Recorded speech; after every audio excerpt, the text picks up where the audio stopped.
Welcome to Exponential Income, the podcast that unlocks secrets to multiplying your wealth and achieving financial freedom. Ready to unlock your financial potential? This is Exponential Income with the Flip Man. Welcome everyone to the Exponential Income Podcast. I'm Philip Flip Zweig, finding our purpose through pain. So that's the topic I'm going to share and talk about with you guys today on Exponential Income Podcast. So as business entrepreneurs, and I know from my journey in entrepreneurship, there's a lot of different paths that you could take. So we get that question all the time. What is the best way for me to become an entrepreneur? And that, guys, it's like, what's the best stock out there? Like, really, you have to know yourself first. So my journey starts, back in the 90s, coming out to Arizona State, or graduating in the 90s at Arizona State.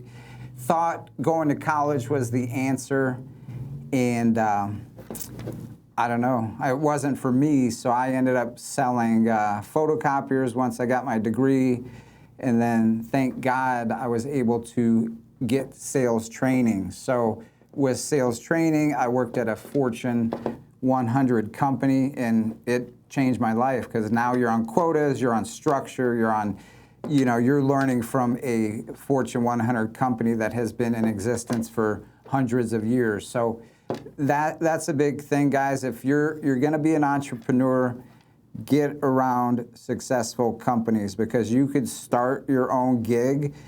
However, you may be very talented at your certain skill, but you may not have the business savvy. So moving fast forward, guys, I ended up meeting a mentor at ADP, the payroll service, and that, I already knew I wanted to get into real estate. So saw a couple infomercials of Wade Cook, and then there was another guy late night that you guys have seen if you're old like me. But anywho, so I already knew what I wanted to do, did it, got mentors, great, and then, made a lot of money, did it, maybe wasted a lot of money, but you're going to encounter a lot along your entrepreneurial journey. So I ended up, guys, from my pain of being an entrepreneur and nearly 4 years dying at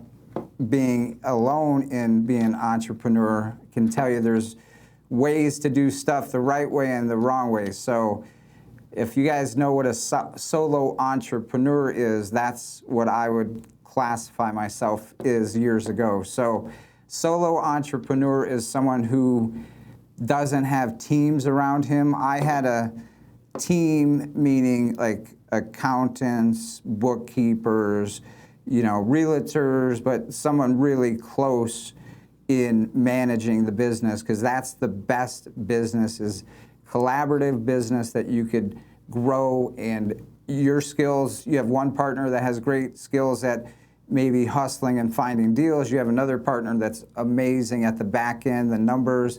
And I had that for years, but then I got away from it. That's where the downfall and the anxiety, the mental health issues started to happen. So this whole talk, guys, is about balance and what is most important to you as an entrepreneur. Is it the money? Is it, providing value to others? For me, I'm a man of faith, a man of God, so it's always, giving back, family, church, just taking care of others. So that could get you in trouble too. So I was leaning too far of giving of myself and not loving on myself. So what I would say to that, guys, is understand, and girls out there, your feelings are important. Through my almost near suicide attempts and death and all that, I was blessed to have great people who loved me in my corner. So, shout out to my parents and just people that believed in me, because when you're, don't you quit on yourself, that's the worst place to be. So my journey was, 4 years ago, I was at the top. I had beautiful fiance, great kids, financial trouble started to come up. That's when the stress creeped in. You guys are going to get hit with it. You just got to know how to deal with it. So that hit me in 2008, but then it hit again 4 years ago. So then that creeps in your relationship, all this. I ended up just giving up and quitting and didn't care and, got down. I'm only 5'8", so I got down to like 120 pounds, not eating, not showering, not going out. I just lost it, and it's a very, I didn't care, but, people cared about me. So that's what I would say to you guys. Don't just think being an entrepreneur is making a lot of money. Chasing money is great. I still love making money, but take care of yourself first.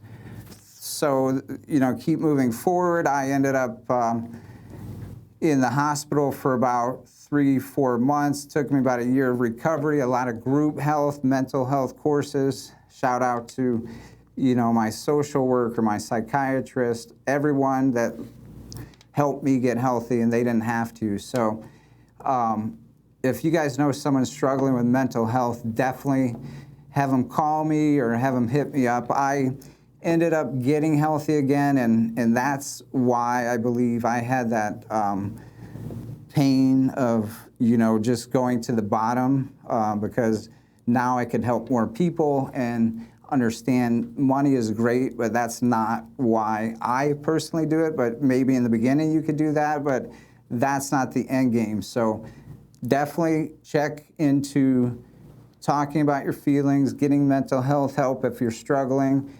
If you're a mental health counselor or want to collaborate, I would love to collaborate with business and music and in the mental health field. So we got some cool things planned. But again, my pain is your gain, because I was blessed to make it through, and I'm humbled to be able to share that story with you guys and be able to help maybe one person. So real estate is just part of me, what I do, but I really love helping others gain control of their life.